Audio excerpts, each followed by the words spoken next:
Hello बच्चों, तो चलिए इस प्रश्न को पढ़ते हैं। बिंदु 1,2 से होकर जाने वाली एक प्रकाश किरण एक्स अक्ष के बिंदु ए से परिवर्तित होती है और परावर्तित किरण बिंदु 5,3 से होकर जाती है।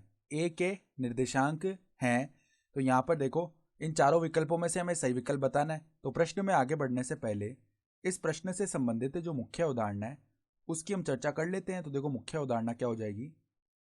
यदि देखो, हमारे पास में ए एक बिंदु है जिसके निर्देशांक है x1, y1 और बी एक बिंदु है जिसके निर्देशांक है x2, y2। तो अगर रेखाखंड ए बी की हम प्रवणता लिखें ना, तो वो देखो किसके बराबर आएगी, y2 माइनस y1 वट्टा में x2 माइनस x1। ठीक है।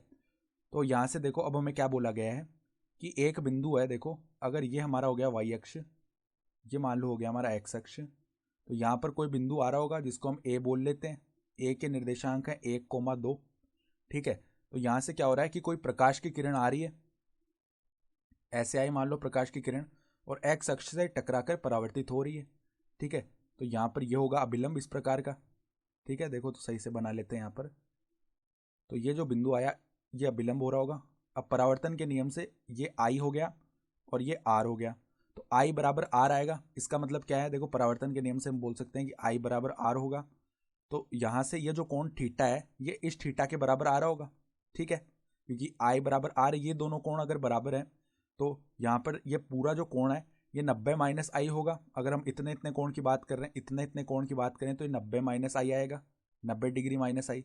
और उसी प्रकार ये 90 डिग्री माइनस आर आएगा।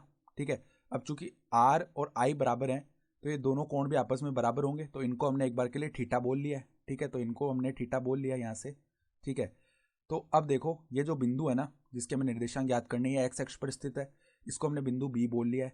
तो इसका एक्स निर्देशांक आएगा कुछ ना कुछ और वाई निर्देशांक तो शून्य आएगा क्योंकि एक्स अक्ष पर स्थित है। ठीक है। फिर ये जो रेखा है ना, परावर्तित रेखा, किस बिंदु से टकराती है, 5,3 से। तो यहाँ पर मान लो ये इस प्रकार से जा रही होगी। ठीक है। इस प्रकार से जाती जाती यहाँ पर कोई बिंदु आएगा सी, 5,3, उससे टकरा रही है। ठीक है। तो हमें क्या करना है, हमें यहाँ पर x का मान निकालना है, यानी x अक्ष पर ये जो बिंदु बी आ रहा है ना इसके निर्देशांक निकालने हैं। तो इसका y निर्देशांक तो शून्य होगा, x निर्देशांक बताना है क्या होगा। ठीक है, जिससे कि ये पूरा बिंदु के निर्देशांक बन जाएंगे हमारे पास। तो अब देखो, हम ध्यान से देखें तो अगर हम यहाँ पर किसकी प्रवणता लिखें, ए बी की प्रवणता लिखेंगे ना, तो वो क्या आएगी, देखो हमारे पास 0-2 बट्टा में देखो x2 माइनस x1 यानी कि x माइनस 1। अब देखो प्रवणता टेन थीटा के बराबर भी होती है। ठीक है। तो यहाँ पर टेन और थीटा का मान देखो ऐसे लिखते हैं हम यहाँ से, धनात्मक एक्स अक्ष के साथ जो ये कोण बना रहा है पूरा का पूरा, किस दिशा में, वामावर्त दिशा में, वो वाला लिखा जाता है। ठीक है। तो यह आएगा 180 डिग्री माइनस थीटा। सही है। तो यहाँ से देखो -2 बट्टा एक्स माइनस 1, इसका जो मान है ना वो किसके बराबर बन जाएगा हमारा, टेन 180 डिग्री माइनस थीटा का मान माइनस का टेन थीटा होता है। सही है। फिर देखो, अगर हम प्रवणता लिखें बीसी की तो वो क्या आ जाएगी, 3-0 बट्टा में 5 माइनस एक्स, और ये किसके बराबर आएगी, टेन थीटा के बराबर आएगी। ठीक है। तो अब हम क्या करें, टेन थीटा का मान उठाकर यहाँ पे रख दें ऊपर, यानी -2 बट्टा एक्स माइनस 1 बराबर, देखो टेन थीटा का मान कितना है, माइनस में 3 बट्टा में 5 माइनस एक्स, ये है मान। तो अब यहाँ से देखो माइनस से ये माइनस प्लस हो जाएगा, तो वज्र गुणन कर लेते हैं।